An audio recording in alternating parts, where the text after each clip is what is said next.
Ready?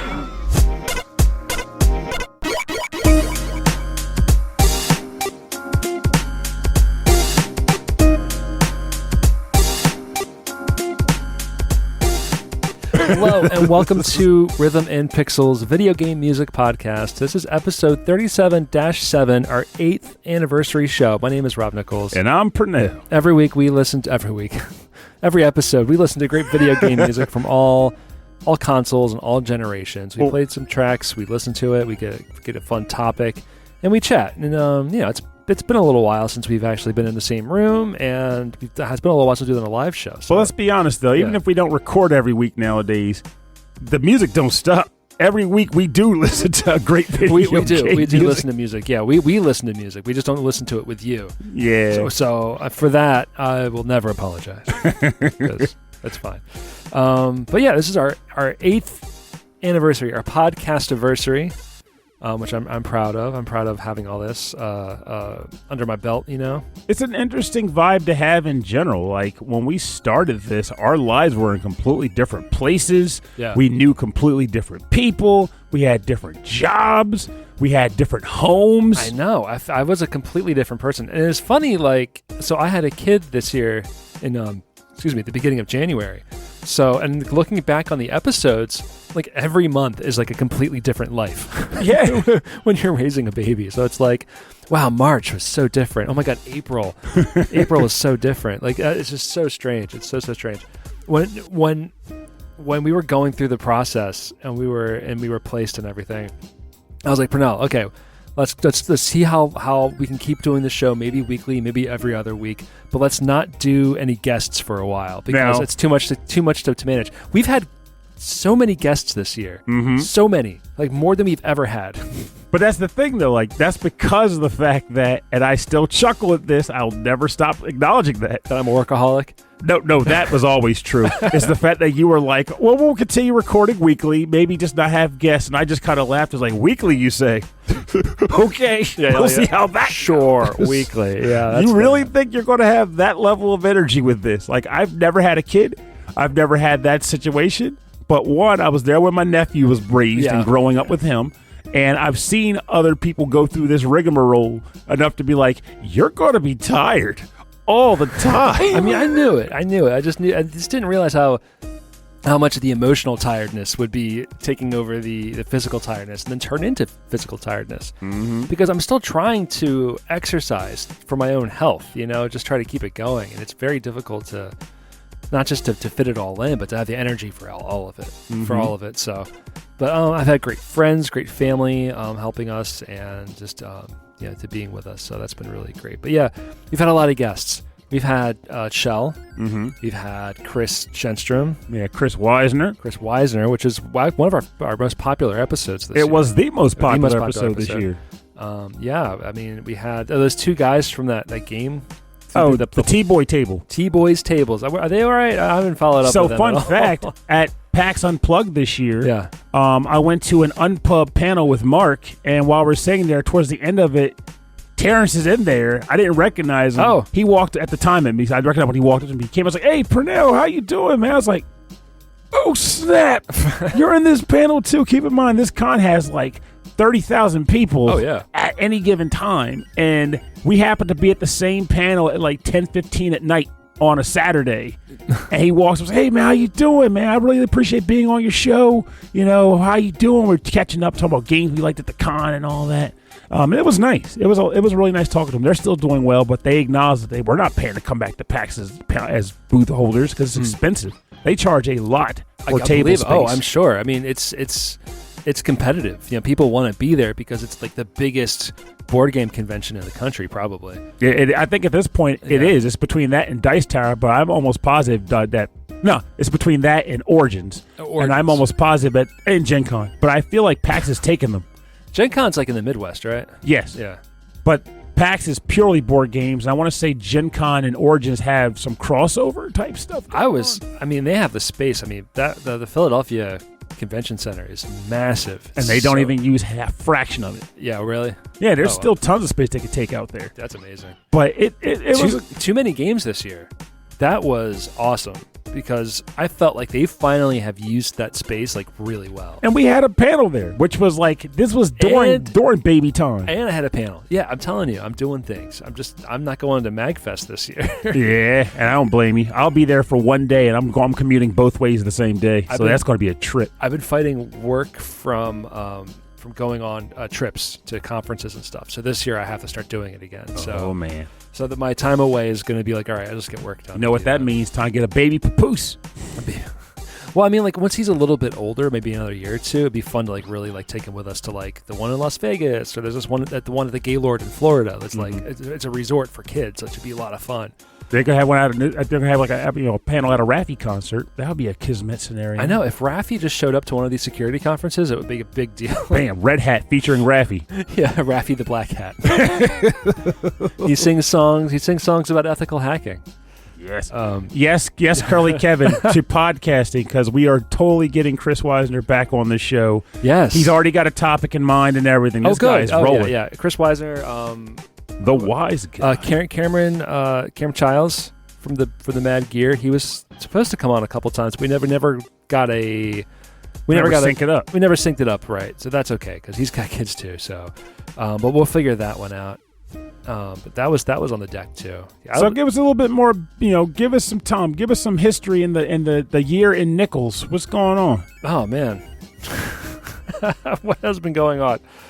In regards to what? Life. Like, summarize your year. What has it been? Adjusting everything and accepting that I will never be on time for things again. It'll I mean, I've never really been that on time for things. I don't know. It's just been a big adjustment. I feel like I've seen other people go through the same thing, and it was terrifying. Go through having a baby, and then so every year in every big development, like the walking and the talking, I get like I'm terrified of that. But then once you're in it, like you just do it. So then it's not scary anymore. You put on your Nikes, you lace them up. When like other parents are like, "Oh, you're gonna hate this. It's gonna be scary." I'm like, I know. Don't tell me that. I don't need to know that. I'll cross that bridge when I get there, because once I'm there, that'll be my world. That's gonna be my life. Well, let's be honest. You don't need someone to tell you that changing diapers isn't grand. I know. You just know. Oh, you're gonna have a lot of diapers. And then our friend came over with his 4-year-old, and he was running around acting crazy. Like, oh, once they start running and talking, I'm like, yeah, I know. It's fine. I can't wait for him to run and talk. Yeah, that's if anything you want. That's right. That. I didn't say walk. I said run. I want my kid to go nuts. If anything, that's just I feel like you'd rather have that. A kid that's talking to you, and the sooner they're talking, the sooner they might be able to understand things you like to talk about. Yeah. And you can share activities together. Because right now, your baby is just this lump of like activity that you're trying to nurture. Yeah. But once they get to the point where it's like they understand colors and shapes, you might be like, hey, you want to play Candyland? And even though Candyland as a game in general is kind of with your kid, it's like my kid recognized that the lollipop forest is a great place to be. It's just this cool vibe of like engaging with your child that I think is what you want to look forward to. Oh, absolutely. Yeah. I mean, other than that, it's just been like readjusting my life. Like work has been normal. It hasn't really changed a whole lot aside from just, pandemic changing the way we do things. But then like trying to find time for games and for exercise. Like first it was, getting up before everybody. And then that suddenly changed once he started getting up before I was getting up, which is crazy because that's really early. And then finding time to do things like on lunch breaks and after work and after he goes down, and just getting like into a groove of the dadding. You bust a groove. I'm busting it. I'm busting it all up. So, what about you? You've had a lot of stuff this year. Yeah, life has been a lot of big things. Life has been weird, very weird. I went to San Francisco for the first time this year to attend a friend's wedding, and while there, I was able to visit with friend and also patron Brooke, and we hung out for a bit, played board games. I think I mentioned on the show back then I ate a freaking edible out there for the very first time because out there it's cool, and what it resulted in was one of the most embarrassing yet also hilarious experiences where I thought my friend was trying to cook and eat me. Our downloads have actually gone up even though we're producing less. That email just came up. I'm very pleased about that. Ain't nothing wrong with that. So like, great. I did the San Francisco thing. I hung out with a bunch of friends. The summer was, I feel like there wasn't a ton. We had the panel, which we already talked about. Mm-hmm. I can't think of too many crazy things that happened during the summer. But towards the end of the year, things got a little dicey because due to a series of life events, I decided I wanted to try to find another job. And due to some weird coincidences, I managed to get interviewed for one and obtain one. So my life has changed a lot, a whole lot there. I got a new job. I work from home now. I am trying to make sense of what is going to happen with me going forward. But what I can say is that my frame of thought has improved. Mm-hmm. My finances have improved, and I feel just better. Like, I don't know how else to explain it. Well, I feel like before your employment was like you weren't proud of it. And because I was proud of the job, but not what it meant out socially, you know? Yeah, exactly. You weren't proud of it. You weren't. It wasn't confidence building. Yes. Now this is confidence building. Absolutely, because now I can. And I'm really proud of you for that. I appreciate that. That's a lot of work, and it's still going to be. But I have had moments now where it's like I was able to show people, like, wait a minute, I actually understand what I'm talking about. And people that have been there longer than me are like, wow, this guy's smart. I'm like, someone just called me smart. No one does that. So it's been pretty cool there. I'm trying to get myself back into the fitness groove because I, quite frankly, did trail off a little bit between some vacation trips and stuff and just trying to get acclimated with this job. I went to Universal Studios for the very first time. It was that thing that as a kid, my mom always was like, when I get some money, I'm taking you kids to Disneyland and Universal Studios. See, that's where you should have done the edibles.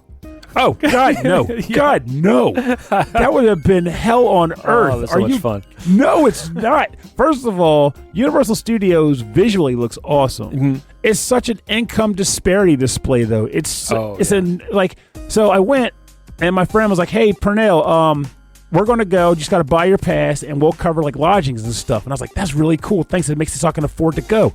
And then they're like, we're going to get express passes. And I was like, I'm not paying for an express pass. Are you kidding me?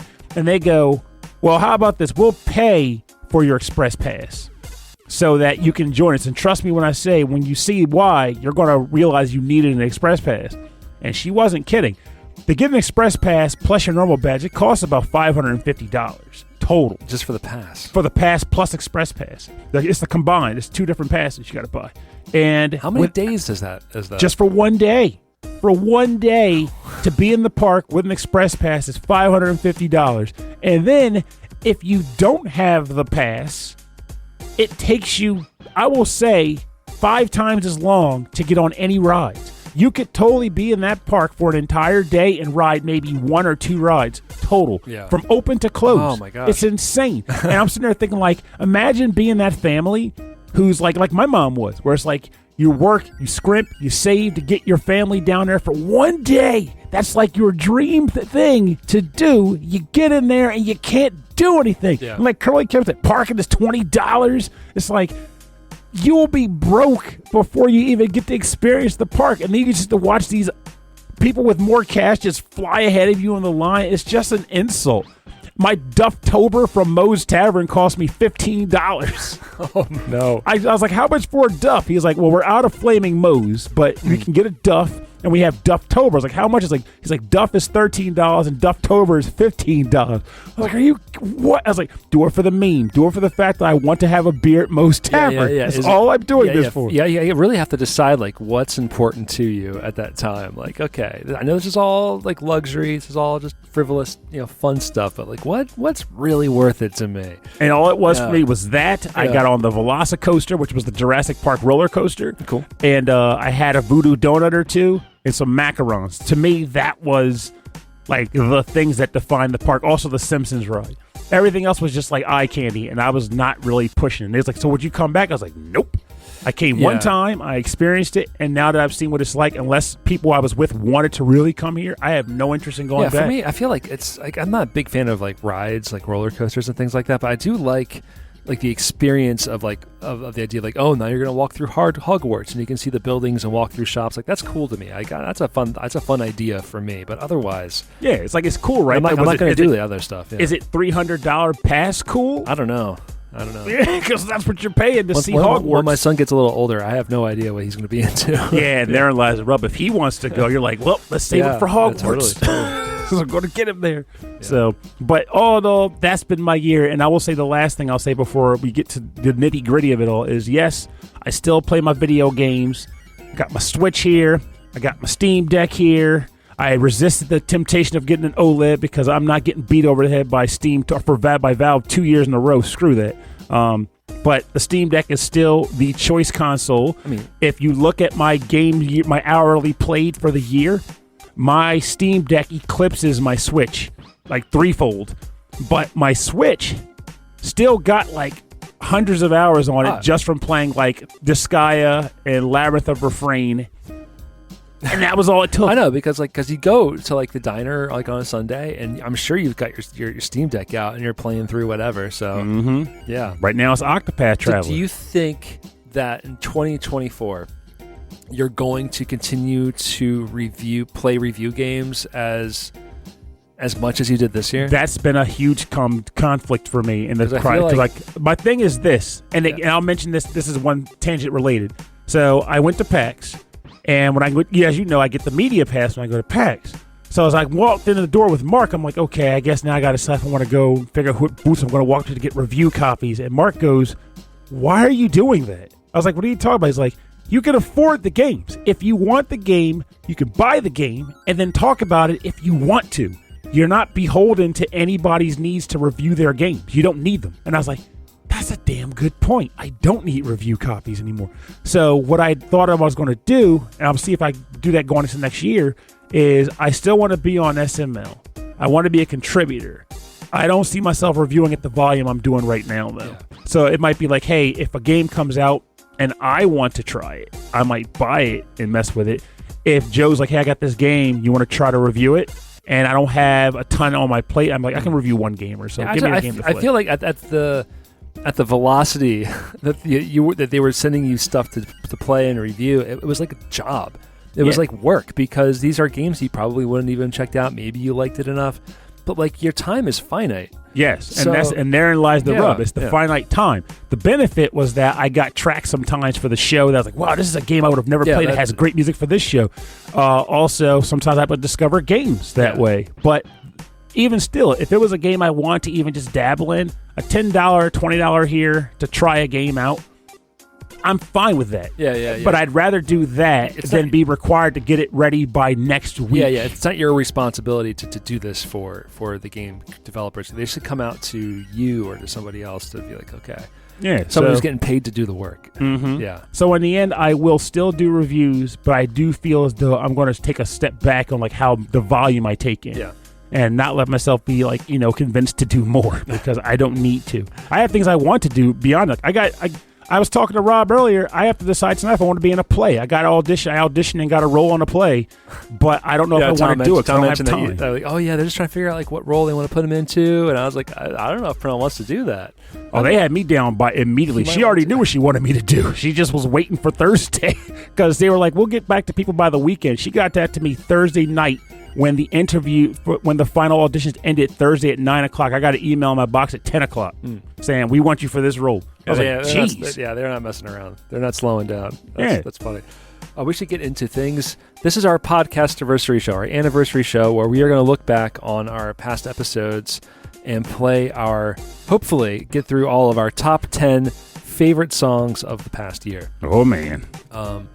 So this is a odd numbered episode. So we're gonna listen to the music, but we're not going to let the whole thing breathe because we played this music on the show before. So I feel like we'll kind of let it go, and then we'll start chatting right afterwards and roll into the next one because we got 20 tracks to get through today, and we've already talked for almost 20 minutes. And I'm gonna tell you something. I think Rob will agree with me here. It was, even though we haven't done as many episodes this year, it didn't change the fact that it was really hard to choose 10 tracks for this year. I got some really, there were some that really stuck out. There were some that I didn't even mention on the show, like, oh, this is going to be in my top 10.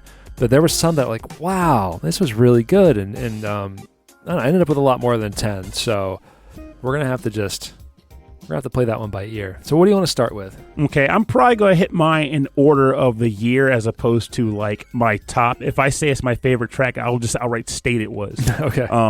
But this first track comes from episode 35-6, Our Games of 22, released on January 4th, 2023. And the track is from Ass Libra, because of course I'm going to bring up Ass Libra. The track title was called Lava Belt, and the composer was Taz.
That's so good. Oh, it's a fantastic track. The repeat of that. It's so cool. Like, that's such a cool. I had to fit Ass Libra into this roster. Like, it is a game that I will admit there's like aspects of the narrative where it's just like dopey anime tropey in the worst way, not the good way.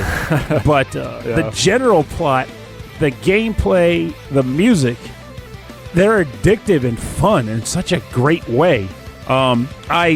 I can't sing this game's praise enough. It's funny too, because when we're doing the Hey Poor Player Game of the Year votes, Francis was like, by the way, I was surprised you didn't vote for Ass Libra because it came out for the Switch this year.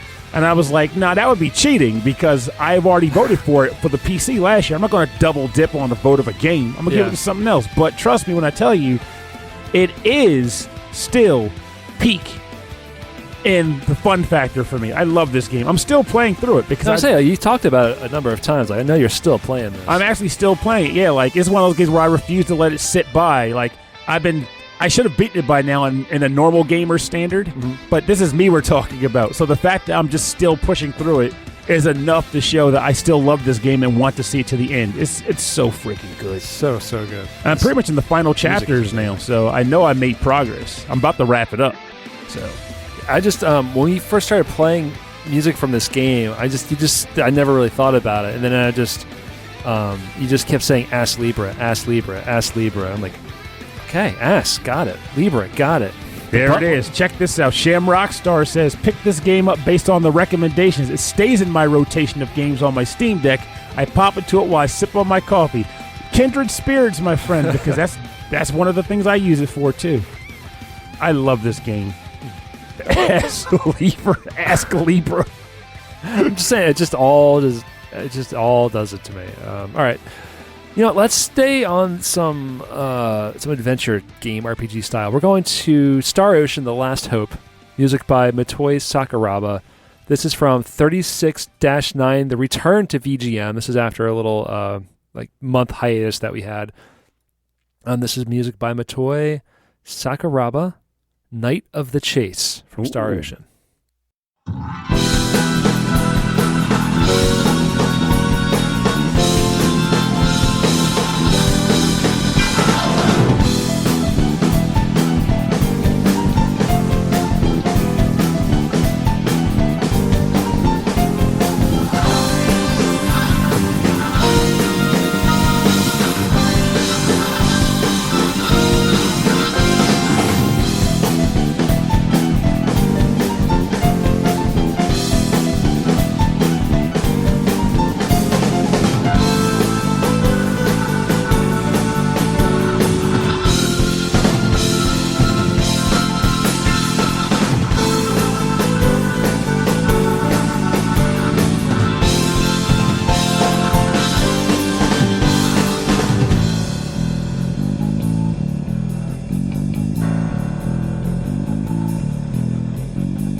So a lot of my picks came down to sort of like the jazzy fusion style music. Now, a lot of which you played on the show. Like, this is normally stuff that I would be seeking out and be like, yeah, this is funky, this is jazzy, and you're like, this doesn't make me feel panicked enough. Yes. Yeah. So you pick some of these tracks. I'm like, oh, this is amazing. But also, Rob, I am a multifaceted music connoisseur. I know. You like a lot of different things. Mm-hmm. You have a lot. Yeah. But I will say, because I mix these shows, when it comes down to it, the majority of these tracks that you pick are like, got a little bit more heavy guitar going on. The tempo's a bit faster. It's got kind of a more fun sound to it. And it's kind of fun too, because as Martyrs and Musashi too, and Chris mentioned in the chat, this is like pretty fresh for a lot of people because Star Ocean: The Second Story's re-release came out back in November. That's right. So that was on PS2, right?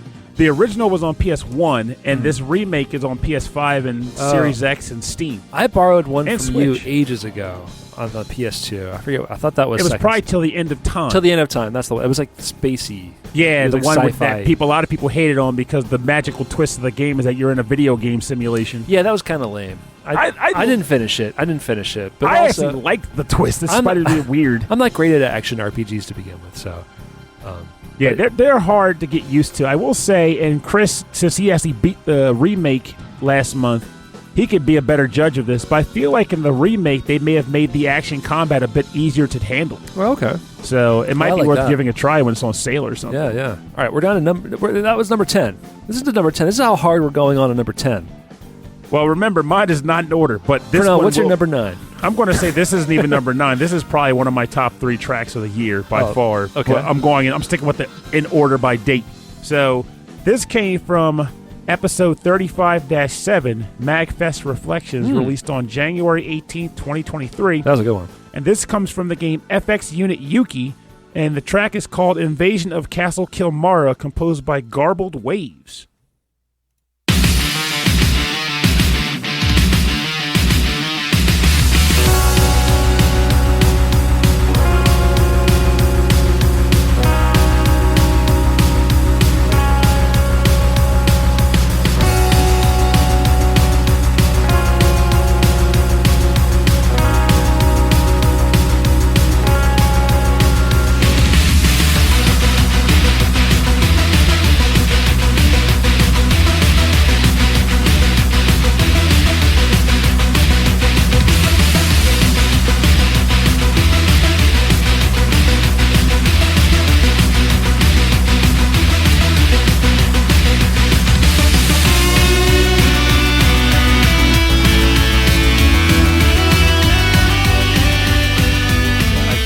So this is from Invasion of Castle Kilmara from the game FX Unit Yuki, and this is released by Garbled Waves. And the game is actually a fan project game that was put out meant for the turbo, like basically the PC Engine FX, which is where the name comes in. FX Unit Yuki, right? Mm-hmm. Yeah.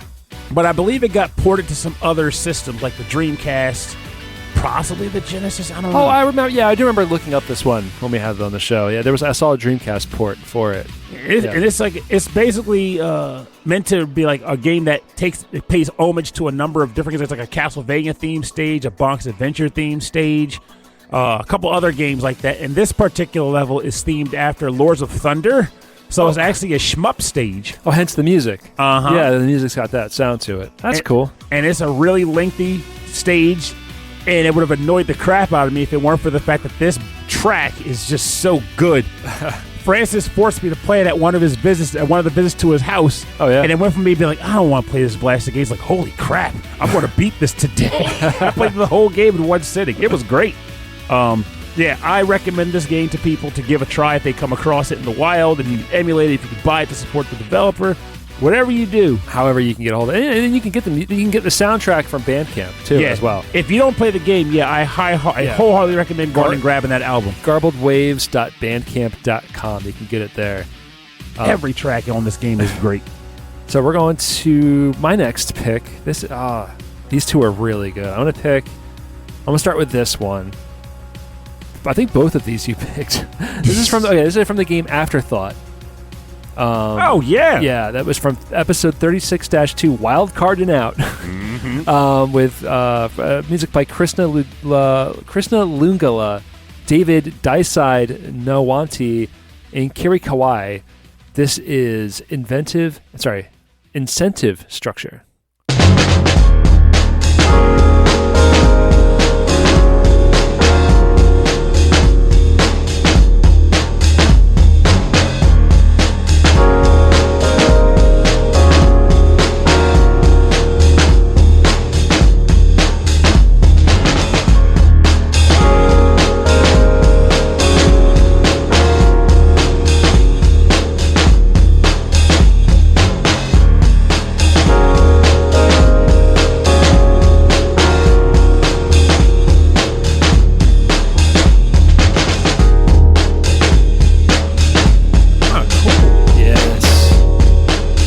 I forget what Afterthought's about, but this is definitely a track that you picked on the show. Mm-hmm. This is one of those games that goes back. Like it was a review game I did, and the music and the vibe gave me like nice chill vibes to it. I love the music in this game.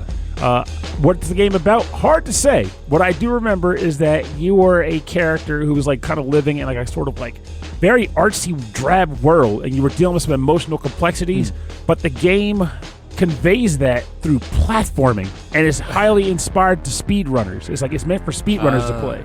It's got like things like the Sonic Drop Dash, where you're supposed to teach you to like run, dash, jump up, and then stomp down, and then immediately launch into another dash. Oh wow! So you're linking moves. So you're always like kind of linking moves to keep your momentum going. Yes. Yeah. What did I play? That was Dust Force was like that, very momentum based, and you're just trying to get like the perfect run to get the highest score. That is a very good comparison to this game. Okay. It even has the vibe where it's like you hit specific enemy types to keep your momentum going, and others will slow you down. So you want to avoid the bad enemies, hit the good enemies, and keep your dash going. It's a game. I like that as a metaphor for like a mental state, because I play these types of games.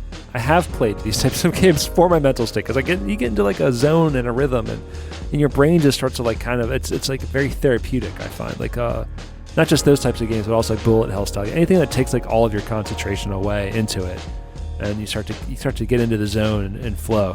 I love something that just came up here. I agree with that 100%. Oh, yeah. Flow games are. I look for more flow games. Did we do a flow game episode? I'm not sure. We need to look into it, because if we didn't, it's time to. EB goes, "What's this game about?" Hard to say is something I'm going to use from now on. I gotta tell you, man. Like Rob mentioned earlier, the volume of games I end up dipping my toe in per year, it is really hard to keep track sometimes. Like there are certain ones, like the ones that truly stick with you. Oh, absolutely. It's like, what's the game? Oh, here, check this out. Da-da-da. But even if the game kind of sticks with you, if the narrative is kind of convoluted or quote unquote artsy in that sense, it can be hard to say. It can be very hard to say. Like this game is about a person who wears lots of hats and they swap them sometimes because they like to feel comfortable. Because they want to be cute. I don't know. Okay, let's play some more music, and then we'll get into some listener letters. I like letters. You like to read letters? They make me feel like a big man. I'm a man of letters. All right. What's your next one then? All right, so the next one is actually, I'm going to label as tracks that were brought onto the show that surprised me enough that I've wanted to mention it on this episode.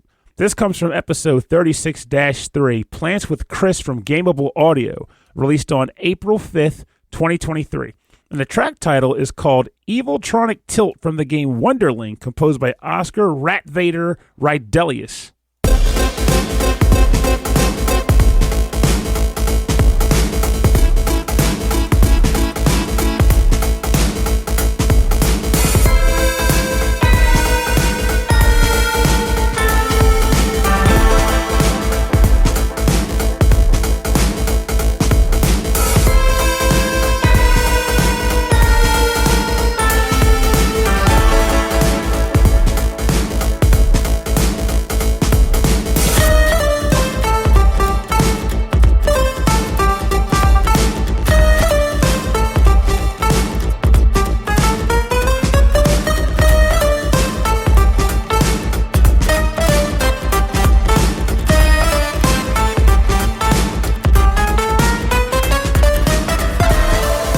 that's good.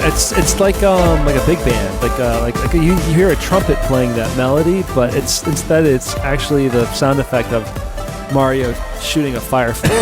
Plunk, plunk, plunk. Yeah. It's so good, man. That's this great. track is Chris brought that on the show, right? Yes, yeah. he did. I love it when guests bring on like awesome music. This is one of those random examples where, just to reiterate, this is from Wonderling, and the track title is called Eviltronic Tilt. He brought this track on the show, described the game. I purchased the game on the show, and I admittedly acknowledged at the time, I was like, I may never have time for this, but I have to support this after the way you sold it to me. I'm going to give this game credit. So I bought it on the show, and I'm still glad I did it because it's great, man. So, and it was a surprise because, again, I knew of the game's existence, but didn't do much of looking into it or anything because, you're just inundated with media nowadays. Yeah. So I felt happy to have this brought to my attention, and it's also a large part of why I always specify for people, never feel like you're doing a disservice to your friends and your community by saying, hey, this is a really cool game. I think you should check it out. Because you never know what people aren't being able to play because, quite frankly, they just have too many choices. There's so much, yeah. It's recommendations are always or should always be welcome because of that. Yeah, because it can be overwhelming. So that was submitted by Chris for the show. We have a letter from Chris. I'm going to read that one. What a coincidence! He says, "Hello, Rob and Pernell. I love everyone just has adapted that spelling. It's the way to go." Pure now, that's just it.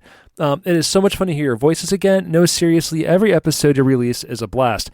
Rob, you're less and less gaming as you become a father, but still love to talk about games, and especially Street Fighter. It's been a while since last time, though. How's that going? Yeah, it's been a while. And then Pernell, with such interest and passion for video games and board games, I even feel myself being behind on the knowledge, and that does not usually happen for me. He does play a lot of other board games too, right? Yeah. Over all these years, I've been following your podcast and then supporting you on Patreon, all because you do such an amazing job with both of your bright passion for podcasting and nerdy subjects. I do not remember when I started listening to the show, but I surely made sure to get a lot of my friends to listen when I found you guys. Also, in 2018, I started supporting you guys because you are totally worth it. But anyway, I don't have any specific or special moments in mind that I think stand out. Pernell has gotten me to buy games. Rob, you've gotten me to listen to music and more music genres than VGM. And to be honest, the next episode is always the one I'm looking forward to.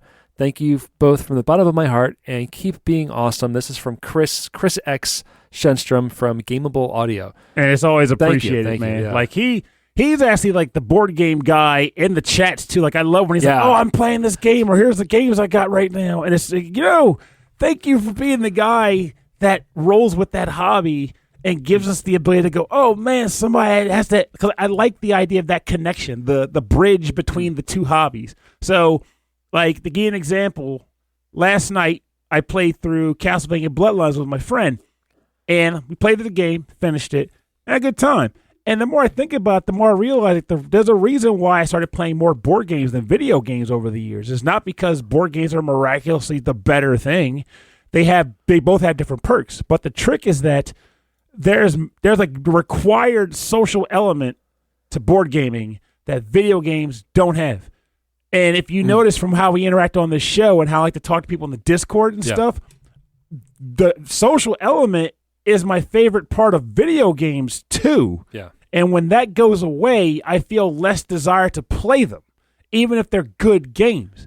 So I feel like there's a natural bridge that can be made between the two hobbies. Yeah, you said it's required. A social element is required with board games because you have to do you have to play. You're playing with a person in front of you rather than even online. It's all there, and that's so much more. It can be so much more exciting and interesting and just rewarding in the end. Mm-hmm. Yeah. So when he's like, "Hey man, here's this game I was playing with my friends," it's nice to be like, "Oh, I see you're getting it in too. What did you think of it? Give us the details." And I'll do that anytime with a video game too. Even if, and this is just to get this out there, if you might be like, "Hey, I'm posting in the Discord, but Pernell didn't say anything." Just talk about the game anyway, because I have a bad habit of okay, I have time. I'm going to just bombard the Discord and follow up on everybody's comments. I'm going to ask you what you thought of the game. I'm going to ask you, tell me more about it. So you better just preempt that mess. Here's this game I just played. When you finally get around to this, Pernell, here's what I thought of it.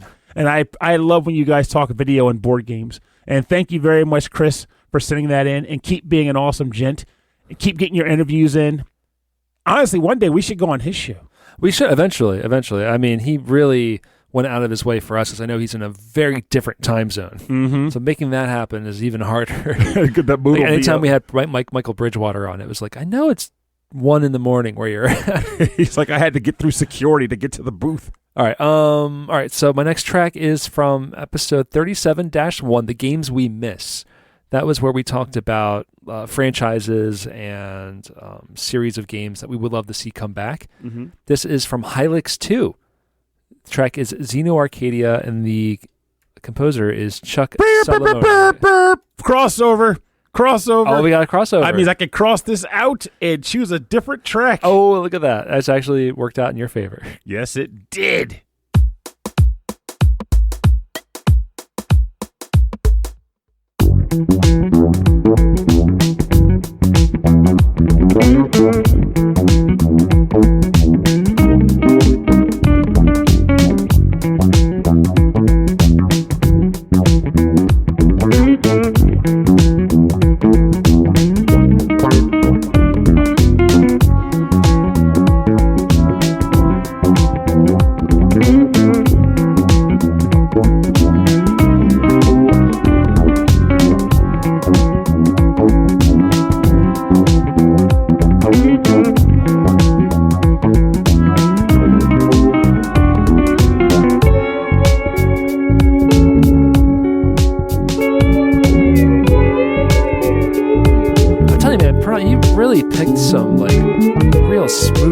This year. This is another one you picked. Oh, man. So, this is a track that I picked for a special reason, and it just measured up in just the right way. So, this track is a fine example of connectedness in this hobby because this track was recommended to me by 2 people. One was by Rage Cage on his show. Because what he did, like he had an episode, I can't remember what the theme was for the episode, but he featured this track on the show, and he said essentially that he went to a concert in San Francisco area, and the band Chuck Salamanca or Chuck Salamone, he and his band were playing it there, and the room just lit up when they heard it, and it drew him to want to learn more about the game and yada yada. And then not too long later, Brooke, who's a patron and fan of the show and friend in general, she submitted this track to our show because she heard it at the exact same show, developed an affinity for it, and was like, I think you guys would love this track. And I was like, I know someone else who loves that track, and he's also a friend of ours who lives out that way. So it was just like this really small world to be like, you were both at the same concert at the same time, heard the same track, and both said, yeah, that's amazing. We want this on VGM Podcast. So this is a gem, and I did end up buying the game because of that exchange. When I get around to it, well, who knows? But this track is fantastic. I love that bass lick. It's so much fun. And the way it builds up towards the end, it's so good. And it's just like, in the RPG, it's, if you've never looked it up, like I said, this is another case of hard to describe, EB. But if you give yourself a chance to look it up, it looks so weird. It's like claymation looking elements to it. I don't even know what to go into it with, but it has a look, it has a style that makes you say, between this and the fact that it does genuinely have positive ratings on Steam, I'll just buy it and just see what it's like eventually. And that's my intent to do. I look forward to trying this game. So we got another letter from a listener? Yes, we do. It is from the last Rican himself, Daryl. And let's see what he had to say. Bear with me here as I'm drinking cherry blossom sparkling water. So, hello, fellas. Man, 2023 has been a bit of an up and down year. This year, I brought a lot of new into my life. I moved into a bigger apartment with my partner and welcomed my 5th son. Yes, 5 people, and I am done in July. This year has also been a little rough. Other than some personal problems, I lost a dear friend of mine, which you both know about. By the way, the tribute show brought a tear to my eye, and I know Micah enjoyed it from somewhere up there. Yeah, that was heavy for us. But he was a great dude. But enough of that. 8 years. Most TV shows don't even last 8 seasons. It's like you two are close enough to have The Simpsons references to you in some way. Regardless, keep doing the good work and keep your heads held high. Because between Pernell's situation, which you are handling remarkably well, sir, and Rob becoming a father, which you are also doing a better job of than most who don't think otherwise, you two still crank out these AAA shows that help most of us through the week. So I dedicate this track to you, to Micah, and to anyone else who feels this year may or may not have been their best. Because, and here's where Pernell's words of wisdom come in, it doesn't matter what knocks you down, what tries to stop you, or whatever obstacle stand in your way. So long as you continue to get back up, it means absolutely nothing. Because it's all part of the process. So happy holidays to all of you, and I'll see y'all at MAG. Signed, Daryl. Yeah. Thank you very much, Daryl. Yeah. No, we're not, this is not a normal Patreon show, so I was like, I didn't ask for tracks. People sent me tracks anyway. But honestly, there's something to be said about that. Like, it's just a matter of the appreciation element of like, hey, we love your show and we love you guys and we want to talk. Yeah. So. And honestly, I'm just happy to celebrate like what we've accomplished so far. You know, I'm pleased that. I'm genuinely proud of like all the episodes that we've produced. I feel like we've made some really good ones and we've made some okay ones, but I don't think we've made many bad ones. And we've done that a long time. Yeah, and there's something to be said about like what he said. 8 years, like there's like Simpsons, like the Simpsons good years aren't necessarily 8 years for some people. Yeah. And I have personally always thought about the idea, and we've had these chats where it's like, man, I wonder if people still listen to our show, or do we have more longevity? Have we lost any flair? But it's nice to see people write in, listen to the show, talk to us, and give an indication that, quite frankly, they still just enjoy what we do. Yeah. We're not reinventing the wheel on episodes or anything. We're just doing what we do. Yeah. People like it. In my mind, I've thought about format changes, or do we switch to a different medium, like away from podcasting to something else? And we've got a good set up right here, and especially this year, it's not the year to make those changes, but but it's, you know, after 8 years you have to think like, you know, what's next. You know, podcasting had a big heyday maybe about 10-12 years ago, and it's still a big thing now, but it's not what it was. Well, the thing people still really listen to it and get well, a lot you got to out of remember it. Though, the thing that took over from podcasting is that really the thing you want to do, which is pretty much, you know, like camming. Hey, I'm Pernell. Oh, exactly. And I got these cool games on my shelf. You mean what we're doing right now?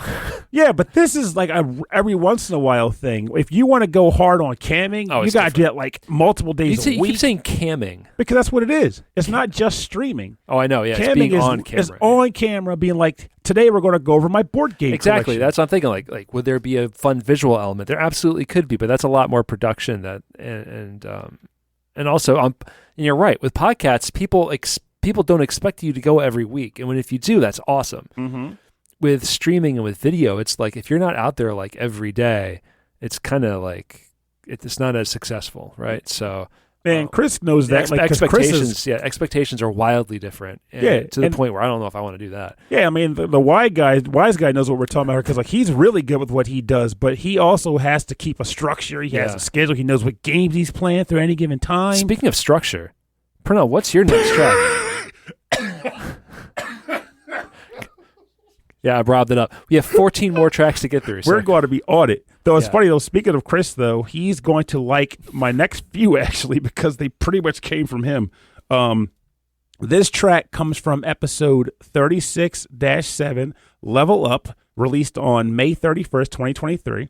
This is from the game Octopath Traveler 2, Kate Battle, composed by Yasunori Nishiki.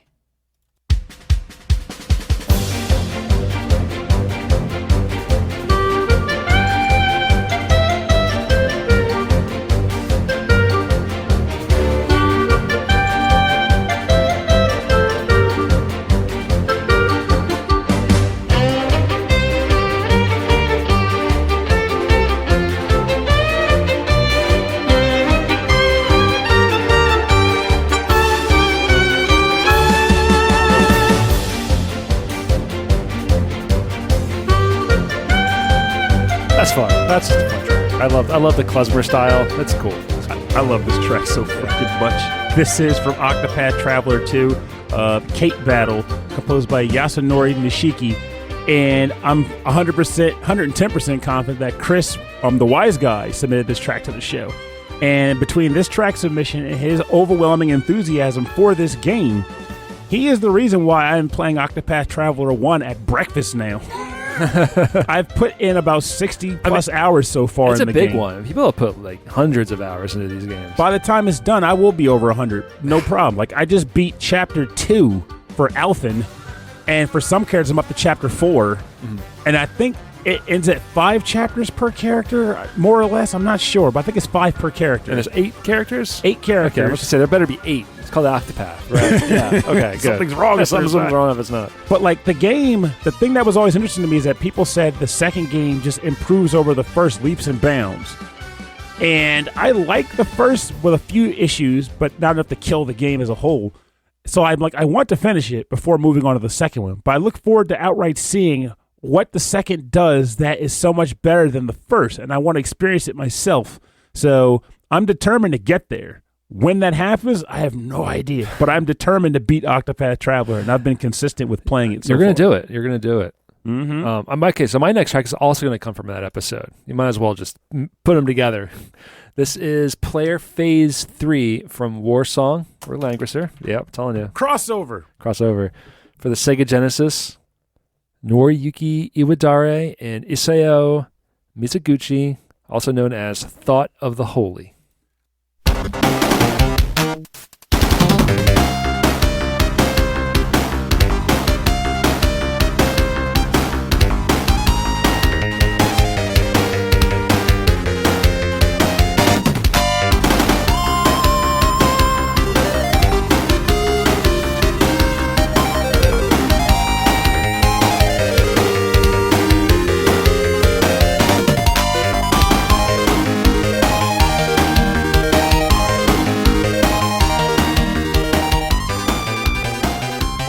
So good. Everything that's right and good and awesome about Sega Genesis music is in this track right here. It's funny, too, because he submitted this track, and I didn't even think about this until we were picking tracks for this episode. Mm-hmm. But I did buy the Langrisser 1 and 2 re-release for the Switch. I wonder if they remixed or like redid this track, or if it's the same one in that game, too. But now I want to check it out and see. So it has to me. It's got a oh my gosh, what's that other RPG on the Genesis that I liked? It's the tactical one. It's got Shining Force. It's got a Shining Force feel to it. It's something about this part right here. I'm not going to complain about that. You know how much I love Shining. Did you ever beat 1 or 2? Because if not, you need to get on that. No, and I have it on my phone. I should just get through it. You can play it with one thumb. Yeah. What you know what it needs is a fast forward button. It on the phone it doesn't. I'm surprised. It needs a fast forward button because, man, I got things to do and I can't wait for the enemy to make their turn. I just need to make their turn. And also, I should probably sit with a guide too because I want to make sure I'm talking to the right people and I'm making the right moves. Because old SNES games and Genesis games, there were no in-game tutorials. So you had to know what each button did, not just what each button did. You had to know, like, okay, do I have to buy the armor for this guy? Okay, I'll buy new armor. Well, he already had armor. But that's something to be said about that, though. I guess I just wasted my money and start over again. But there was something pure about that, though, too. Like, what was it? Pure Resolve when you're a teenager and you can use that and you have all the time in the world. It's not even all the time. Like, Resolve User, he's been playing through Shining Force 2 himself. I think he recently finished it. And I remember he was in the chat saying, like, this game is so, like, just... There's not enough information they give you. It's very convoluted. I don't know how people did this without a strategy guide. And my take at the time was like, well, everybody's experiences is different. So I can't refute anything he's saying. It's 100% what he's experiencing. But this game didn't have a strategy guide to my knowledge. Like when I played, it was on Sega Channel. I was like 13 years old. Yeah. And how you finish these games on the Sega Channel? I have no idea. I played a lot. I can't remember. We did a whole Sega Channel episode, which was to me fascinating. You had to be able to save because that's how I played through Phantasy Star 4. To save, there was save states. I think it saved to the system, to the unit, I think. Yeah, it was like the little cart has some way to keep track of the file, but I know that you couldn't have a ton of save files on there. Like if I played a different game or two, maybe it even went away. Yeah. But I know you could save a game because I did it for that. I did it for Mega Man, the Wily Wars, multiple games. So, but the thing about it, and then I'll stop holding this up because I know the time, is that sometimes it was just the way you came at a game. Sometimes you found yourself just being like, okay, if I approach this game and this is what they're giving me, if I'm a puzzle solving kind of guy, I'll go, if I do this and hit this guy, the number is big. If I put this on him, the number is bigger when I hit him, which means this is the better thing to give the guy. I get it. But I feel like, especially early game, like every decision that you make could result in bigger problems later down the road. There we go. EB confirmed it. You can save on Sega Channel, but it would get overwritten if you selected a new game. That's what it was. So I just kept playing the same game. I remember we talked about that. All right, so we are moving on to your next track. So, I freed up 2 spots for you. Yes, you did, which means I'm going to go back in time a little bit here because now I'm out of order. This came from episode 35-7, Magflesh Reflections as well, released on January 1823. And this came from Pokemon Scarlet and Violet. And it is the Team Star boss battle theme. Composed by somebody, because if you know Pokemon, they got like a gajillion composers on their roster nowadays. Yeah.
There's the vocals. There's the vocals I was just talking about. Little growling. This is the Team Star boss theme for Pokemon Scarlet and Violet. This is one of my favorite boss themes they'd ever composed for the franchise, in my opinion. And it hits different when you're actually playing it. I just wish the battles themselves were tougher to actually encapsulate the aggression that's in the track and that push that it was like, okay, I'm going to kick this guy's butt, knock him off his truck. Also, I want the freaking Rever Rooms with their, what's that move? Like something torque, sparking torque. They have a unique move that you can't You're get. looking at the wrong guy. I'm not going to know. Game fan knows what I'm talking about, though. Yeah. Like, there was they released a recent Rever Room as a download code, and everybody thought that Rever Room was going to have the torque move on it, and he didn't, which is just dumb. I want the move. I want it now. This track is great. I wish Scarlet and Violet were a better game, but with that said, I still put like 200 hours into it, so it still is Pokemon, and that's enough. This guitar solo sounds like Bill and Ted Adventures. Just wailing on that guitar. Well, they are wild stallions. I mean, those are some of the freest trainers in the Pokemon world, if you ask me. I don't think any of my tracks are going to match the energy level of this one, to be honest. So we're going to listen to this one. This is from 36-2, Wildcard and Out Again, from 19XX, The War Against Destiny. This is the arranged version of The Last Ditch Fight, music composed by Shun Nishigaki.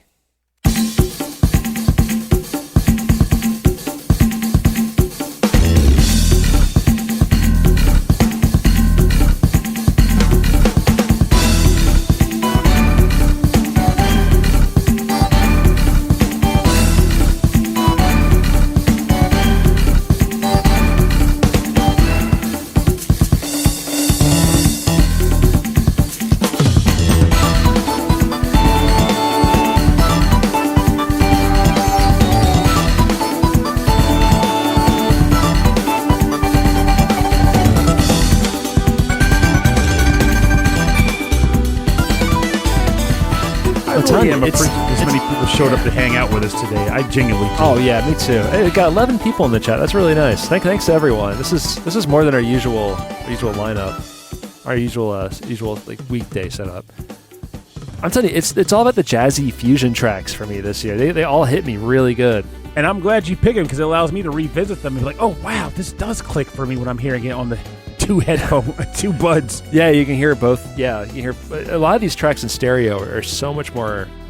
It's got so much more going on.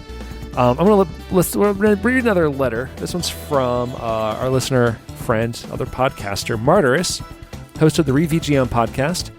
He says, "Hey guys, congratulations on 8 years of great video game music, awesome banter, and uplifting life advice." That's all you, by the way. No. I'm glad to have found that a podcast while searching for video game music and to be inspired to start my own.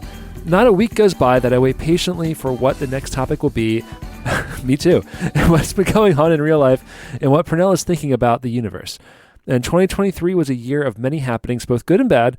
While the valleys were often and long, the peaks of life were a nice break and gave a reason to continue moving forward.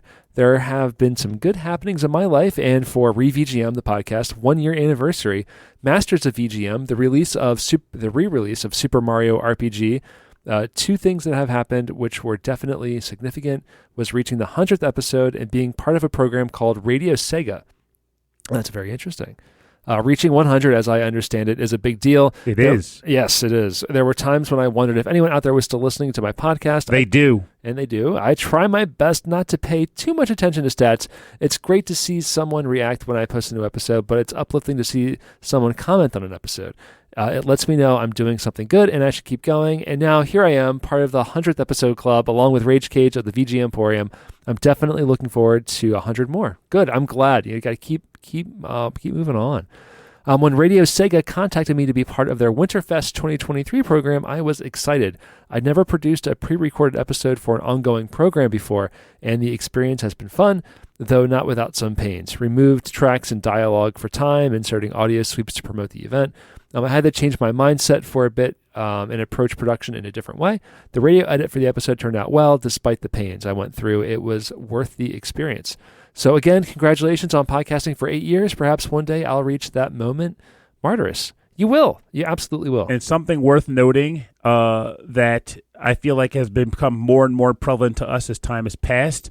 If you put out an episode and you feel as though someone didn't pick it up or whatever, the important part is you put it out there and it's out in the ether somewhere because you'll be surprised 3 years from now when someone's like, oh, I was just browsing the internet and I came across your show and I liked it and I listened to the last 3 years of it. Yeah, that's the coolest thing. And that's why about podcasting, that's something probably why we're going to continue in this medium as opposed to changing to another medium. Another reason to stay in this medium is that like we might be done, 5 years from now, 10, well, however. But there's still going to be so much of the show. People are going to start still discovering it now and going, and they have 8 years of content to enjoy or to go through, So like, if you keep making it, people may not enjoy it right away. It's not like streaming or other formats out there on the internet where you're going to have immediate feedback. It's rare that you get immediate feedback. Just imagine you're putting out VGM Season 2, and as Simpsons Season 39 is out on the air, someone finds VGM Season 2, and they're like, man, this is the golden years. This is when it was really special. I'm listening to this. This is when it was when it was tops. So, but thank you very much. Thank you so much. It means a lot to us to read those words. Pernell, what's going on with you over there? You got one more track? You got a few more tracks. More tracks. I got a couple. Thank you for giving me two back. So this is a track that I think you submitted. Oh. So this comes from episode 36-9, The Return, August 2nd, 2023. This is when we took our month break and came back stronger than ever. This is from the game Proto Corgi. The track title is called Leviathan 1, composed by Francisco Cerda. Was this a crossover? No. That's something you were like, oh, it's crossover. I remember the game Proto Corgi.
That's hot, right?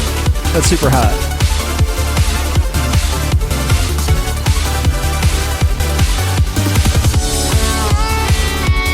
This was a prime example of a time where Rob was like, I just found this game. It looked cute. The music sounds great. I'm picking it for the show. And I said, I must support this game. So I went and bought it. It's great. I think it was a shoot 'em up, right? Mm-hmm. Yeah. It's a side-scrolling shoot 'em up. This music, I've realized it reminds me of because I saw this record label that I really enjoyed that was doing, I guess, I don't know what kind of music. It's definitely electronic music, but they called it internet music. It had a very specific kind of style to it. And it reminds me of that. Well, not this section, but most of this track reminds me of it. It was called a Desk Pop. I don't know if anyone remembers that. Desk Pop. But there were some great artists on that label. There was Floor Baba. There was Absurdist. There was Maxo, who also does a lot of video game soundtracks now, working in the industry. So, and it just gave me those vibes. And like when I discovered that label and all that music on SoundCloud like ages ago, it makes me feel like really nice and nostalgic for that time. I gotta tell you something too that makes me think about when I hear like listeners right now, and also a lot of tracks we picked for this episode, right? So I can't recall. I don't know how many people here that are listening to this watch the Game Awards on like the Jeff Keighley Game Awards, wherever network it's considered hosting them. But the top games that were in like the Game of the Year roster, they were all great games. I'm not even saying they weren't. Quite the opposite. They're fantastic titles. They deserve to be there. But if you take all their soundtracks and line them up, they all generally have that cinematic vibe going for them because they're meant to be like these massive set-piece games, which means that it makes you think how many people out there that are just like, just the average, I'm going to play like 2 blockbuster games per year, right? How many of those people will never get to hear stuff like this because the games that are made for them don't play video gamey music anymore? Yeah. There's a generation of game players out there. I hate saying gamers. Video game players out there. That the whole generation of them that listen to game music or consider game music to be very different than how we consider it to be. And I think it's because a lot of people are like, oh no, video games are important as a medium. So, I feel like it's code for saying, oh, it's like a movie. It has to be as awesome as a movie experience. And so, as such, that movie experience means you get more like cinema style music, which is fine. It's great. I'm not down talking that style. I'm not drawn to that. I'm not personally drawn to that style of music for just hanging out and listening purposes. Agree. Yeah. Like Mark, our friend Mark, like if you're riding around with him, he'll listen to movie soundtracks in his car. Oh, yeah. And he remembers them and he loves them. I'm always like, it's amazing how I love VGM and I'll bop to that, but I can't recall for the life of me any music I've ever heard in a movie. I'll say, unless it's John Williams. John Williams has got like a real handle on like motif and melody within cinematic music.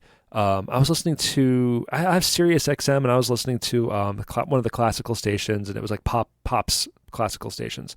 And it was playing music that I didn't recognize from one of the newer Star Wars movies. It was like Rey's theme. And I was like, that's right. This isn't like an Avengers movie. Like John Williams wrote this music. That means like every character probably has a theme song. Yeah. And I'm like, it was awesome. It was so good. So yeah, there's a difference there. Definitely a difference there. All right, so I'm going into... Oh, God, he picked a really good track. Make you work for it. Yeah, so good. All right, we're going into... I mean, technically you picked that track. But... Yeah, this is one I picked. This is from 37-2, Get By With a Little Help. This is where we talked about helping each other out and getting help with video games and support groups and support lines and all that stuff. This is music from Dudon Pachi, Daiojiao Black Label. This is A Peaceful Death, the ending music, composed by Manabu Namiki and arranged by Tomoko Sasaki.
whoa, there better be a good ending theme if you're beating this bullet hell like just beast of a game. So good. Dodonpachi just throws me off though because I'm positive I've even played one before. I think I've seen the covers like a girl in a school on a uniform like on the top of a mech or something. Yeah, on this one, yeah. But like I think it's just because the name of the game, but I can never tie the name of the game to gameplay in my head. I just can't. You hear the name, you're like, I know that name. No, what is that, a sports game? You know what I always mentally kind of confuse it with? What's that one shmup where it's about the buff guys that fly around? Oh yeah, I know what you're talking about. I don't know the name of that one, but yeah, that's a silly one. That one's on the TurboGrafx or the PC Engine. Yeah, I always get that name tied to that game, and I can't get it back to the actual game. That's Yet so I funny. know the cover because I know Dodonpachi Resurrection. Yeah, Resurrection. Yeah, that one has that because that was one that was released mainly to consoles later on. But, it was a Japanese 360 release. yeah, but these cave shooters are so much fun. For me, going back to playing or rediscovering bullet hell games through emulation, and discovering how Cave did these games, where like you have a button to focus your attack and slows your ship down so that you can get through bullet patterns easier. The fact that it flashes maybe in the middle of your ship so you know where your hitbox is on your ship. All this stuff is like, wow, like, and the scoring systems were just so interesting and fun to play. Like, that reminds me, really you gotta help me remember. You're like, no, I'm not. I have to bring a board game over one day that I think you need to try because I need to see if it measures up. It's called Bullet, and it's actually a board game meant to reflect bullet hell shooters. So you're basically both playing as boss characters, and you're trying to defeat each other with bullet patterns. Oh, that's interesting. It's apparently it was received very well. Yeah. I mean, these are things that I like: board games and bullet hell games. So I'm very curious about that. It's almost like it reminds me of those Twinkle Star Sprites. That's my jam, boy. Yeah. All right, what's your next one? All right, so this track this is a surprise one for me for this year as a whole, but I felt it needs to be on the show for that reason alone. This comes from Mega Man 11, and the track is the Torchman stage theme composed by Marika Suzuki.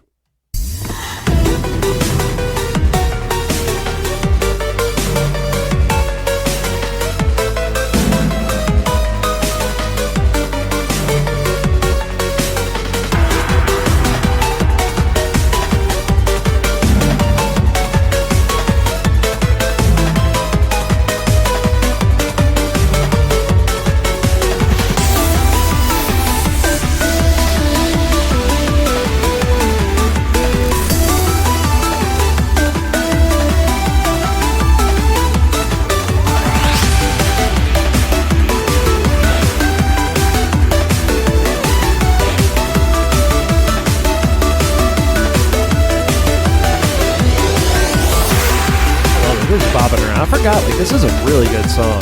Yes. Like, it feels Mega Man, too. It feels like Mega Man. And that's what's interesting about this track, too. When Mega Man 11 first came out, I honestly did not like the soundtrack for the most part. There was, like, maybe one stage theme that I enjoyed. Maybe two. It was, like, Fuse Man and Blast Man. And for the most part beyond that, I was just kind of like, this just doesn't feel like Mega Man at all. This feels weird. And then fast forward like a year or two, I finally decided to sit down and play through the game because I just want to see what it was like to the end. Music started clicking for me more, and this track specifically hit better than it did when I first heard it. It has the right level of urgency. The stage is a ton of fun. It's very stressful, even for a Mega Man game. Yeah. And you might remember earlier this year, the Waldrons came over to visit with the kids. And Matt took his Steam Deck out. And we were all talking games, and I was like, "Oh, you started playing Mega Man 11." And I took his console at your house and was like, "Oh, I can help you. Let's do Torchman stage." I'm like, "Play it through." He's like, "How are you doing that?" I'm like, "It's fun. It's Mega Man. It's in my DNA at this point, right?" And he and I have this ongoing feud on whether or not the slide and the Mega Buster charge shot were needed to make the games better. He hates the slide. He hates the Mega Buster. I like them both, though less for the Buster. And I was like, see, in this game, they make you use the slide. If you don't slide, you cannot beat the game. Flat out. Wow. So it's like, this is what I'm telling you. This slide is great. This track is great. Mega Man 11 is great. And it kills me that they have not made a Mega Man 12 because the money's there. Maybe the game didn't sell as well as we thought, but I want another Mega Man game. So EB's in our chat, and I think he posted his copy of this game. It's going to come up, so don't spoil it yet. But I just know I was being surprised by it because I'll talk about that in a little bit too. Yeah. But EB sent us a letter, a testimonial, if you will, and I am going to read that now. Also a track, but again, we're not playing those tracks today. I can think of a few things to celebrate this year, but I feel like a good one would be finally importing an N64 game.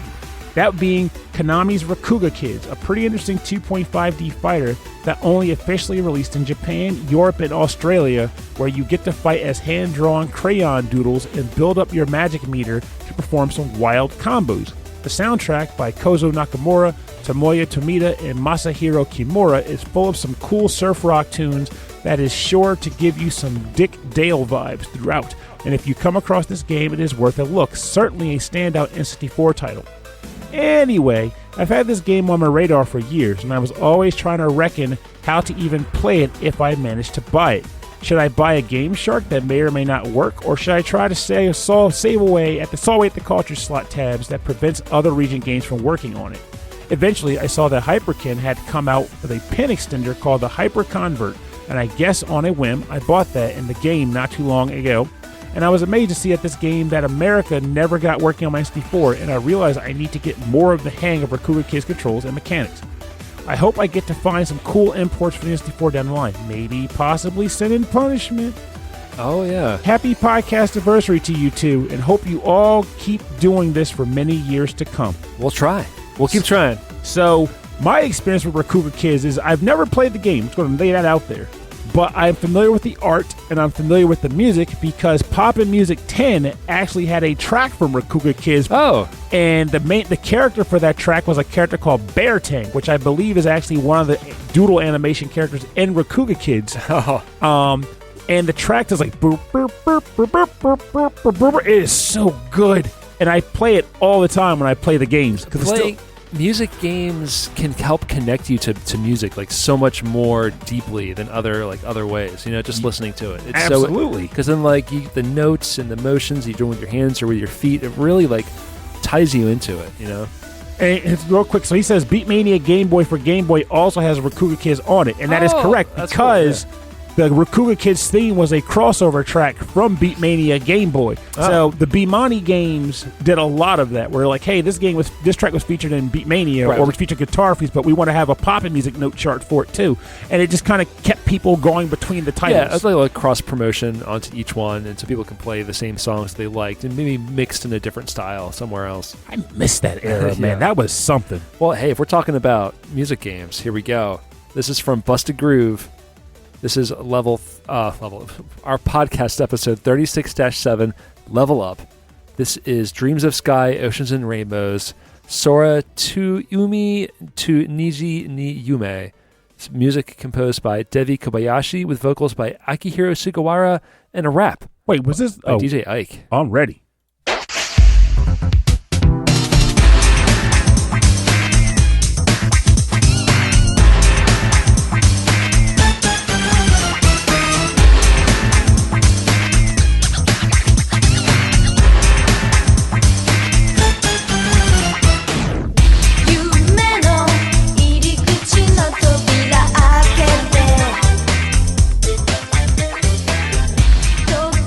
So while it's in my head, I was listening to the radio yesterday at the 90s station. I've been listening to a lot of Sirius XM because I got it for a few months and I really enjoyed it. And this song came on. It sounds just like this. This is a little bit slower, but it still played that, what was it, the entrance of the Gladiators. It was Heavy D and the Boys, Now That We Found Love. I didn't even think about that. You even got the rap section like this.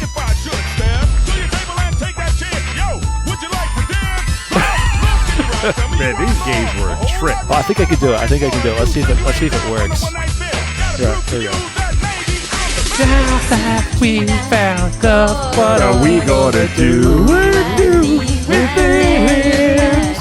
Love, now that we found love, what are we gonna do? What are we gonna do with it? I think it works. Yeah. Oh, no, man, that was my jam. It all fits. All right, we got another letter here from Rage Cage. And I should also say Cage. the Rage Cage. Oh, it's not even a letter. It's actually an audio message from Rage Cage. So we're gonna jam this one into the episode. Oh, man. I should say that on Rage Cage's show, the VGM Emporium, I will be on his episode on January 18th. So a month from today. What's the topic? Can you spoil it? Yeah, I'll spoil it. Yeah, it is VGM that could be rap instrumentals. Oh, this is really well done. And it's just really me, just nerding out about hip-hop and video games for an hour. Just saying, now you got to bring Ham's theme on there. Oh, I should put Ham's theme on there. So here we go. Let's listen to some words from our friend, the Rage Cage. Well, hey there, Rob and Pernell. This is AJ, or Rage Cage, of VG Emporium. Just wishing you a big old congratulations on reaching 8 years. And even with the big changes that happened to you both throughout this last year, you've been able to keep it up and get to this point. Inspiring us fledgling podcasters, as well as showing those that may be podcasters someday that, even through crazy life stuff, it could be done. Now it's time for me to tell you what has happened to me throughout this last year. Let's see. Celebrated my first year anniversary of my podcast. Thank you guys again for that huge inspiration. I got gifted a Switch, which brought me back into the world of gaming, and I celebrated that by blasting through all 4 No More Heroes games within the span of 4 or 5 months. Went to my first MAG event after knowing about it for the last 20 years and never being able to go, in the form of MagWest here in California in San Jose. Getting to meet so many awesome people, fellow chiptunists, composers. Got to see the boys of Pixelated Audio record their live show with George Sanger. That was pretty cool. Got to do some beatboxing and play some of my original music at the Chip Space, and got to experience Guab's 2.5 hours of glorious insanity into the wee hours of the morning. And I am very much looking forward to this next year. Getting a little bit more involved at the chiptune scene with Button Masher's Discord server and his monthly compos. And then, of course, got to celebrate 100 episodes of my own podcast. And then to cap it off, today is my 36th birthday. Happy birthday! On your 8th year anniversary. Pretty dang cool, huh? So yeah, again, congratulations, guys. 8 years, big number. Hopefully you guys can make it to the double digits. And remember, Rob, Pernell, to do a cheesy rap when you find a hidden gem in a bargain bin. That's so funny. It's funny. Because someone, Rage Cage, also mentioned in our chat that Mega Man is also 36 today. That is so wild. Yeah. He and Mega Man are the same age, but now it poses the question if he's still in the chat. He is still in the chat. If Mega Man were to defeat you, what would be the weapon he'd obtain from you? Oh, that's hilarious. Okay, if he, I'm so sorry. I was just reading something else in the chat. What would he obtain from me? What would be my weapon? So it's not just. Is it what would I use in a fight, and then they would take that from me? He would take it from you, and that would be the weapon he uses going forward. Yeah, it would probably be niche hip hop knowledge. So. Oh, the record scratch, man. Yeah. That's your weapon. That's what I said, right? You said hip-hop knowledge, but what would the weapon be called? The record scratch. It'd be called Bore Him to Death with facts. I just imagine the weapon screen, this long trail of text cuts off. The beat. There it is.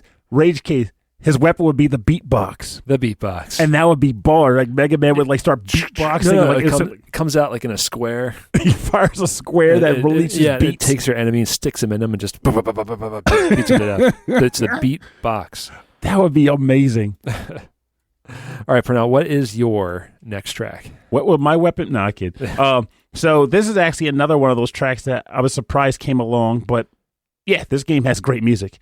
This was mentioned on episode 36-10, Cats with Chell Wong, released on August 16, 2023. This is from the game Pochi Nyan, the BGM 9 track. It is composed by Daisuke Nagata, Katsumi Tanaka, and Ko Hayashi.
Pernell track again.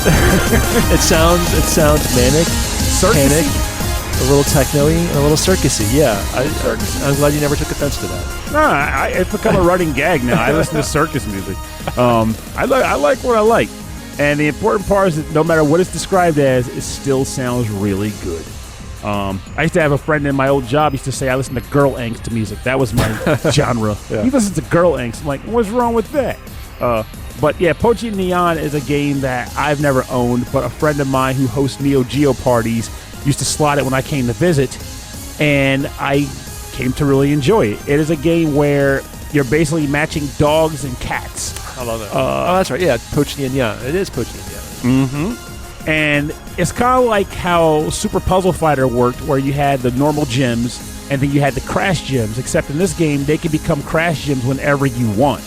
You choose when to make them crash gyms and break. Yeah. But then that also means that now you have to be smarter because you can't blame the game for not giving you the crash gem when you want it. So it's like getting the L piece whenever you want it. Like you can convert something to an L piece. You can't just complain. I'm getting all these S shapes. You can do it anytime. You can do it anytime you want, but now it means you got to play smart to get them to work for you. I am going to change the energy here again. This is from. We listened to this one actually fairly recently on the show. This is from Etrian Odyssey. Ooh. Azure Rainforest. You didn't? Oh, I'm glad. I didn't. It was one of the game tracks I had on my list, but I didn't select it. Oh, you didn't do it? Okay, so. But I'm glad you picked it because that means it makes it to the show. But this is the original track from the game. Azure Rainforest, Etrian Odyssey for the Nintendo DS. Music by Yuzo Koshiro.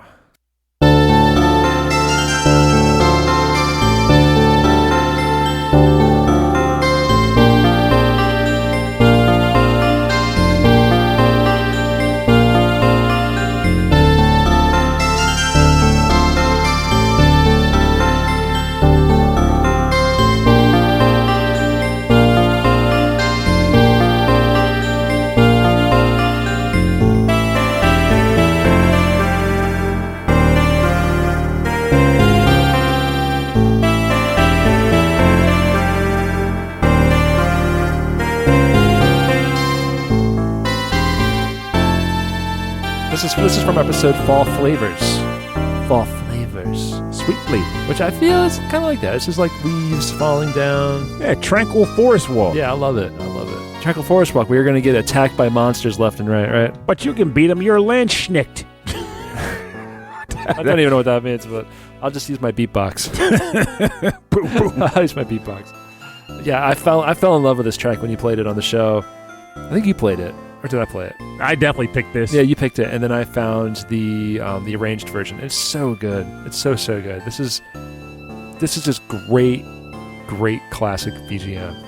Yeah, I love this track so much. And it's kind of funny too because normally when it comes to Etrian Odyssey games, you might hear me pick like the FOE themes, or the boss themes, but the dungeon tracks really do hit a special way because they're just serene. And you pick your tracks based on the music, but also mainly from like the game itself or where it is in the game. And so like this fit that theme. Mm-hmm. And for me, like it's just it hit all the notes. So I just really like that. Yes. Yeah. Okay. I definitely recommend down the line if you find yourself some time, just listen just a variety of the dungeon themes that Yuzo Koshiro composed. Because I always say this whenever I get a chance to.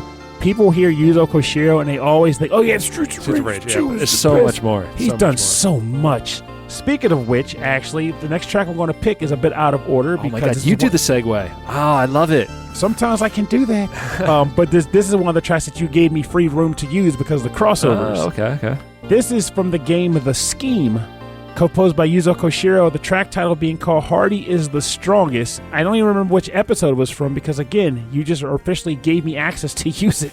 I'll find out when we're listening to the track, but this was on my short list. I almost picked this one, so I'm really I'm proud. I'm glad this is on the show.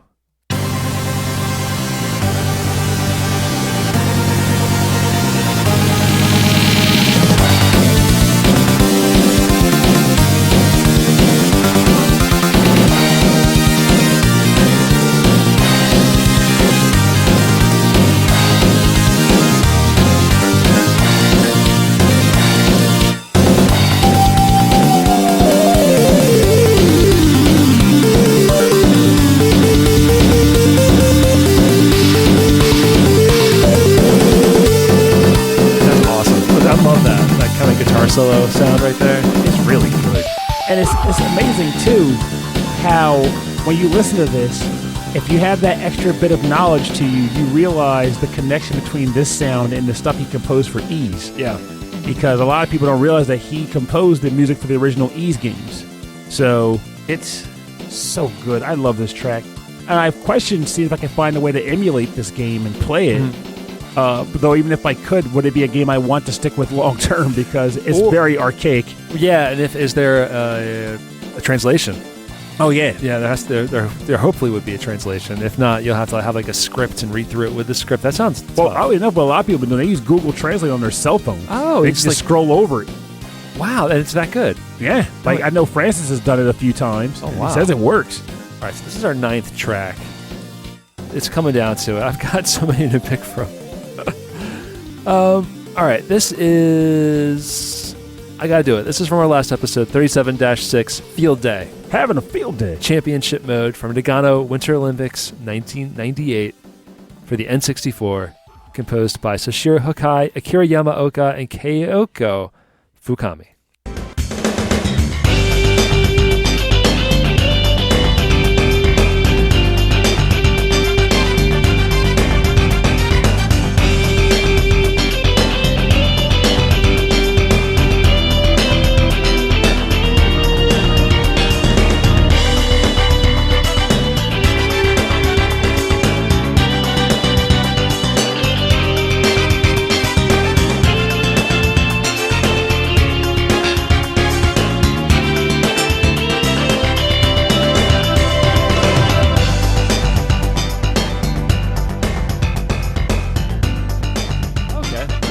So maybe Twitch goes towards your rating or something, like how they put you in the hierarchy. It's Twitch nonsense.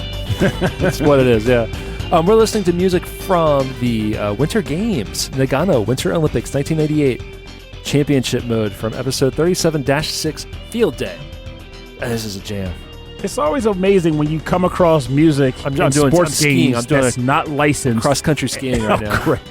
Like music that's in a sports game that's not a Mario sports game that is also not licensed. That is awesome. Yeah, it's great. I love it because it always ends up being pretty solid because they have to go for a certain vibe, and that vibe is pretty much just like... And also this era of like the N64, PS1 to PS2, it's very like... I don't know, this style of music, I can't even describe it. To me, it sounds like Sega. It sounds like classic Sega arcade, jazzy, fun. Good. It just makes you want to sway. As I'm doing as of right now. As my voice is going in and out of the microphone, swaying around it. We are on to our last track for now. I don't know how I'd rate this in the overall structure of like my top tracks. Maybe before we close, I can actually choose which 3 were my favorites. But I will say I can't not have had an episode and not pick this non-video game track because it made my top listened tracks of the year on Spotify too. Oh, yeah. So this was a track I heard and mentioned on episode Sharing with Friends, World 37-3. It was from a band called The Mains, and the track title was called Hibachi, and it was featured in a video related to the Transformers. I almost picked this, but I wasn't sure if I should. Oh, I was like, it's so cool, though. It's a track that has resonated with me ever since. I played it during my interviews to build myself for my job interviews. And I'm like, no, this track has stuck with me in such a way that I wanted to. It deserves that kudos. Yeah. All right, let's listen.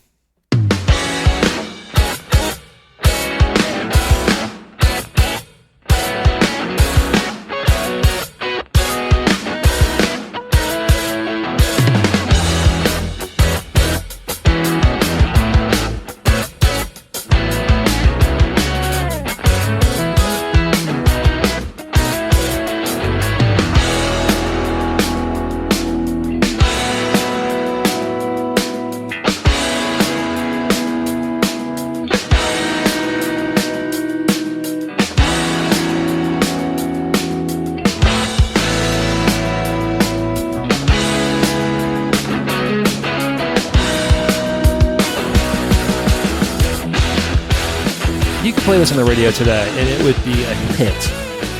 It should be. It's a thing like this brought to mind something when I was listening to it, and I've had this discussion with multiple people since then.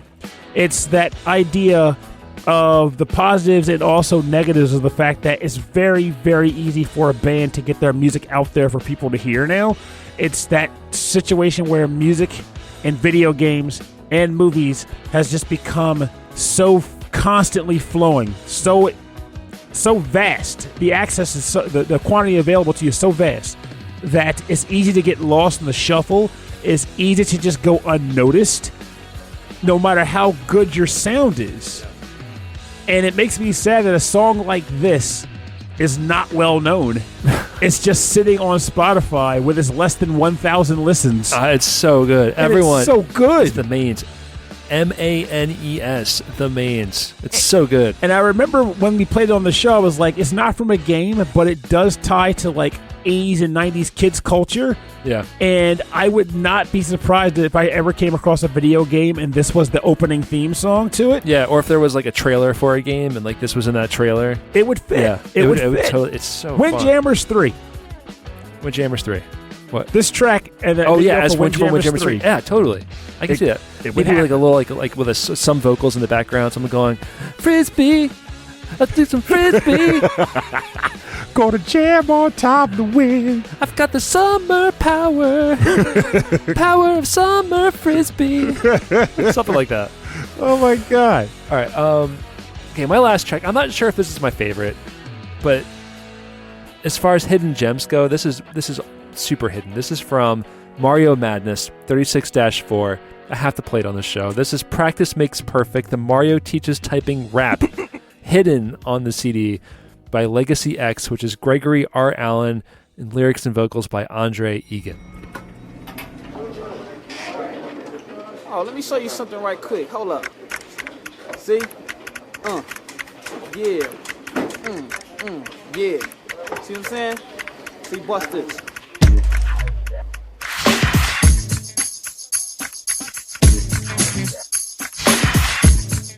Kick it like this.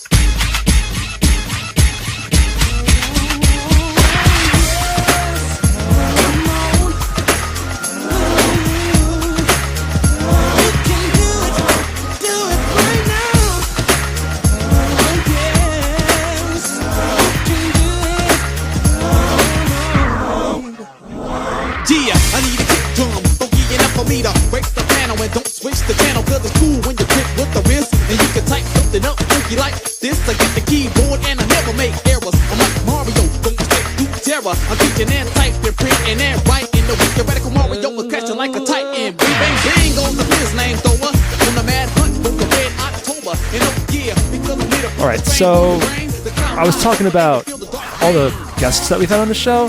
This reminds me of the other one, Mustin. We had Mustin on the show this year. Mm-hmm. He's still kicking it. Yeah, he's kicking it old school with the Mario mixtape that he did. I really enjoyed that. We had two Mario episodes, one before him and then one when he came on himself. It was. I thought this was after. No, because remember he had to postpone for a week. Oh, that's right. But we already had Mario picks chosen. Well, we're just going to do two Mario episodes. Your memory is way better than mine. Which says a lot because I'm worried about remembering 50 lines of script. All right, so yeah, this might be my top because it was just such a surprising song to find, a surprising find, honestly, and it's pretty good. So Mario Teaches Typing on the CD. So I had two alternates that left over. It was the from the Art of Balance for the Wii U title screen music, which is our VGM podcast tribute, where we kind of gently made fun of other VGM podcasts. Oh, that was fun. That was a tribute. That was 100% tribute. We didn't really think about it. We just emulated them. That was fun. And then also Paradise Killer, Knife and Crystal. That was also from the same episode, I think. So I think I had a couple more, because I had a total of 20 that I had in my short list. My God. I had Wario Land 4 Crescent Moon Village. That was a good one, yeah. Mario and Sonic at the London Olympics 2012, the Mario Sunshine boss battle remix that they did of it. That was great. Etrian Odyssey 3, Hoist the Sword with Pride in the Heart. That was like the FOE boss battle theme in that game. Devil Summoner boss theme covered by SSH. That was also on the Chris Weiser episode. This track, which I still think should be the end track for the show, Winners from Lunar Silver Star Story Complete. Sea of Stars Encounter Elite by Eric Brown.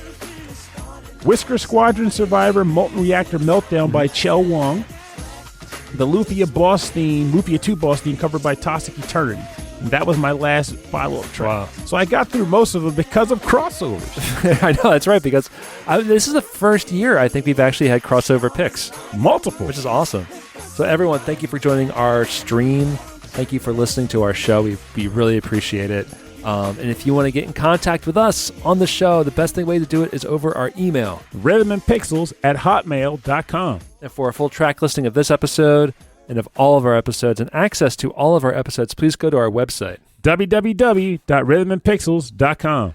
And if you'd like to support the show, you can support us through Patreon at patreon.com/rhythmandpixels. You get access to all of our episodes ad-free.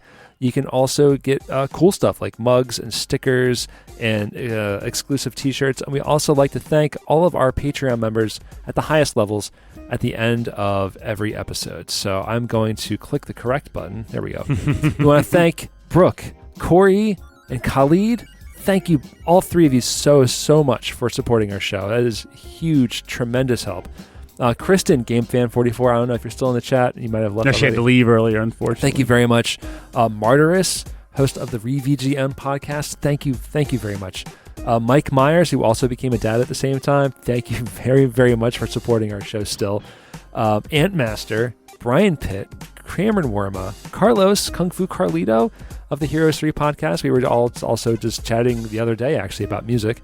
Chris Weisner, Musashi219. The wise guy. Thank you also for joining our chat and hanging out and being a supporter of the show. And an Octopath supporter. Octopath Octi. Octopath Pal. We call them Octies. Octies. Thank you, Christopher Senstrom, host of the Gameable Audio podcast, also a guest on our show. And congratulations on your recent interview with a fantastic David Ventura. Yeah, he's doing an excellent work on his show, Gameable Audio. Thank you to Davey Cakes, David Good, David Taylor, Enchilada Regol, Harold Howard, a new Patreon subscriber, Jamie. Thank you so much. Thank you to Triple Jeff, Justin Schneider, host of the XVGM radio podcast, Keith Shusterman, another new Patreon member, Kitty Sparks. Thank you to Rage Cage, host of the VGM Emporium. Again, I will be on his show January 18th. Thank you to Reinhard Selkova, Steve Miller, Taco, and Zach Thornbach, all of you, and many more. Thank you for supporting our show. It means a great deal to us. We really do appreciate it. And again, considering that we've been at this for 8 years and people were just like, we want to continue to hang out with you guys. Thank you. Again, life, we are in such different places now. I lived in an apartment. I was at two or three jobs ago. Yeah. I was seeing somebody at the time. I was driving a different car.